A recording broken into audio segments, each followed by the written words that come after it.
England. It was, always a fantastic game to watch when sixes are flying around and especially packed crowds. Nothing can beat that. Now, Pakistan won that game by 30 odd runs, but I think what stood out was the contrasting approaches between the two sides. So, obviously we saw Pakistan was 80 for no loss in 10 overs and then went on to make 230. And then England had reached 80 in the seventh over, but of course they lost four extra wickets there.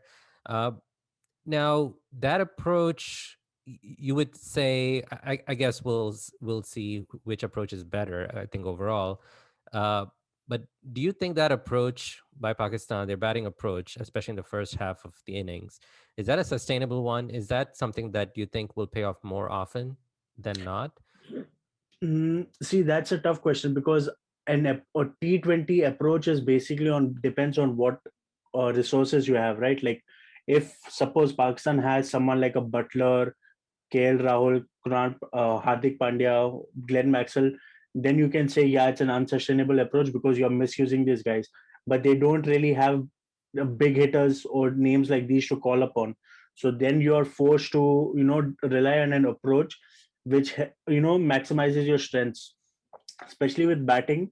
What they do is they go like the bowling team way. Go like how Sunrisers Hyderabad go in the IPL.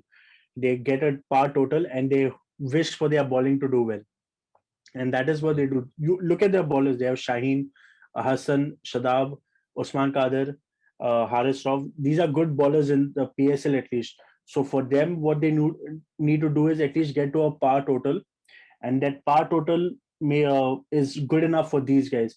So I think for that sustainable approach to get to your par total also, it is fine because Babar and Rizwan are safe enough. They bat long enough to at least get you to, like, they leave a base of sort.